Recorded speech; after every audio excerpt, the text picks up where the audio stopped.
en el corazón de Europa. Un continente, un halo de misterio, ¿no cree? Un continente familiar, sí, pero con secretos que piden a gritos ser desvelados. Y nuestra brújula, en esta ocasión, será la Wikipedia. Pero ojo, la versión en español. La Wikipedia en español. Una perspectiva única, sin duda. Nuestra misión, ir más allá de lo obvio. Desvelar las capas ocultas de Europa. Descubrir esos matices históricos y culturales que nos harán cuestionar lo que queremos saber. Como de entrarse en un laberinto antiguo, buscando huellas de un pasado enigmático. Precisamente. ¿Y qué mejor punto de partida que el mito que dio nombre a este continente, ¿no? La historia de Europa, la princesa Fenicia. Sí. La cautivadora historia de Europa y su encuentro con Zeus, disfrazado, claro, de un magnífico toro blanco. Un toro blanco, cuenta la leyenda, tan apacible que la princesa se atrevió a montarlo.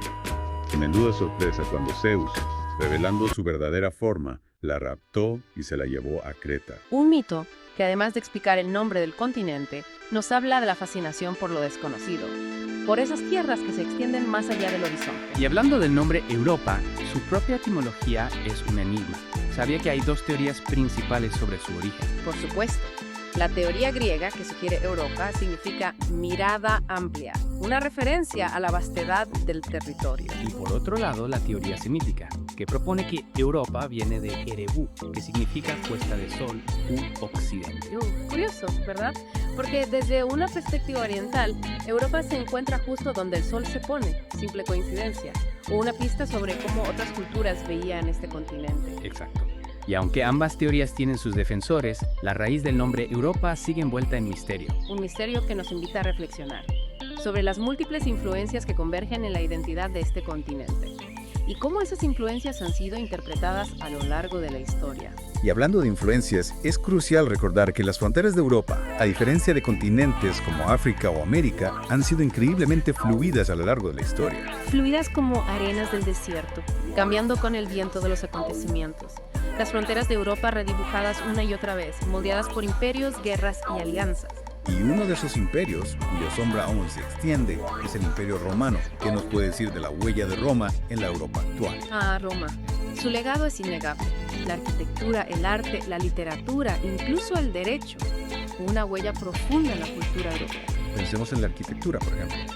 Todavía hoy vemos la influencia romana en las ciudades europeas. Efectivamente. Los arcos de triunfo, los anfiteatros, las calzadas romanas, vestigios de un pasado glorioso que sigue fascinándonos. Y esa fascinación no se limita a la Europa continental. A través del Mediterráneo, la cultura griega y romana se extendió. Como un reguero de pólvora, llevando consigo ideas, conocimientos, nuevas formas de vida. Es curioso cómo la arquitectura también nos habla de la influencia bizantina, especialmente en Italia. Claro, el arte bizantino, con su uso de mosaicos, continuó floreciendo incluso después de la caída del Imperio Romano de Occidente. Su huella se puede apreciar en la majestuosidad de construcciones como la Basílica de San Vital en Rávena. Y hablando de mosaicos y conexiones, ¿no es fascinante la influencia del arte bizantino en el Imperio Otomano? Sin duda, la inspiración de Santa Sofía en la Mezquita Azul de Estambul. Un ejemplo de la continuidad y fusión de culturas. Una fusión que ha dado lugar a un rico tapiz cultural en Europa, ¿no cree? Ciertamente, un tapiz tejido con hilos de diferentes colores, representando la diversidad de pueblos, lenguas y tradiciones que conforman este continente. Y esa diversidad se refleja de manera especialmente vívida en el panorama lingüístico de Europa. Un continente que, a pesar de albergar solo el 3% de las lenguas del mundo, posee una riqueza lingüística sorprendente. Imaginemos ese mapa lingüístico. Las tres principales familias: germánica, grecolatina y eslava, junto con grupos más pequeños como las lenguas celtas y el enigmático euskera. Cada idioma una pieza de un rompecabezas, encajando con las demás para formar la imagen completa de Europa. Una imagen que, sin embargo, no es estática. Europa se encuentra en constante cambio. Y uno de los factores que más influye en esa transformación es la demografía. Efectivamente, el envejecimiento de la población europea es un fenómeno que plantea nuevos retos. Nos obliga a replantearnos el futuro del continente. La estadística es impactante. Se proyecta que para 2050, el 30% de la población europea tendrá más de 65 años. ¿Qué implicaciones tiene esto para la sociedad europea? Bueno, uno de los principales desafíos es el impacto en el sistema de pensiones. Con menos personas en edad laboral, se hace más difícil financiar las pensiones de una población jubilada en aumento. Es una ecuación compleja, con muchas variables en juego. Sin duda. Y no podemos olvidar el debate sobre la inmigración, que ha cobrado especial relevancia en el contexto del envejecimiento de la población. es un tema que genera mucha controversia, con diferentes puntos de vista y opiniones encontradas. Por supuesto. Pero lo que es innegable es que la inmigración está transformando el panorama social y cultural de Europa. Y España es un ejemplo paradigmático de esta transformación. En unas décadas ha pasado de ser un país de migrantes a un destino predilecto para personas de todo el mundo. Un cambio que nos invita a reflexionar sobre la naturaleza cambiante de la identidad europea. ¿Qué significa ser europeo en el siglo XXI? Una pregunta fascinante, que sin duda abordaremos con más detalle en la próxima parte de nuestro video. Retomando nuestra inmersión, nos quedamos reflexionando sobre la identidad europea en el siglo XXI. Un enigma aún más intrigante si consideramos el impacto de la inmigración. Totalmente. Hablábamos de España, ¿no? Ese cambio de país de migrantes a receptor de inmigrantes. ¿Qué nos dice esto sobre la esencia de Europa? Es una pregunta compleja. No hay una respuesta única. Lo que sí vemos es que la llegada de nuevas culturas enriquece el panorama social, artístico del continente. Como si añadiéramos nuevas teselas a ese mosaico, ya de por sí fascinante. Exacto. Y si bien la integración no siempre es fácil, la interacción entre culturas genera una energía creativa, impulsa la evolución de la sociedad. Como si Europa fuera un crisol, ¿no? Donde se funden diferentes metales, dando lugar a una aviación más fuerte, resistente. Una metáfora acertada. Y no olvidemos que Europa siempre ha sido un punto de encuentro entre pueblos y culturas. Cierto. Pensemos en su historia.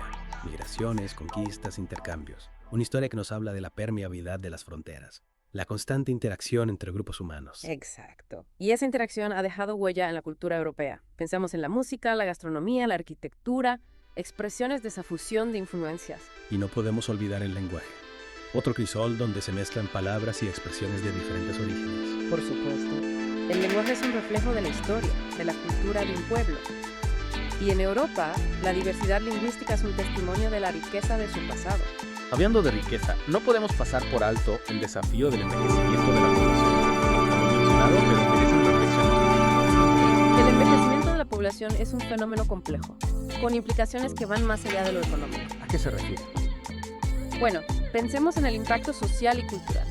Tener una población cada vez más envejecida, ¿cómo afectará esto a la dinámica de la sociedad? A las relaciones intergeneraciones, a la forma en que se transmite el conocimiento, la cultura. Son preguntas que nos invitan a mirar al futuro, con incertidumbre pero también con expectación. Exacto. Y es importante abordar este tema con una visión holística. Tener en cuenta no solo lo económico, sino también lo social, lo cultural, lo ético. Es como si navegáramos por aguas desconocidas, sin un mapa que nos guíe. Pero no es en esa incertidumbre donde reside la emoción de la aventura. Una aventura que nos obliga a ser creativos, a buscar nuevas soluciones, a replantearnos nuestras ideas sobre el futuro. Y hablando de futuro, volvamos a la pregunta que nos trajo aquí.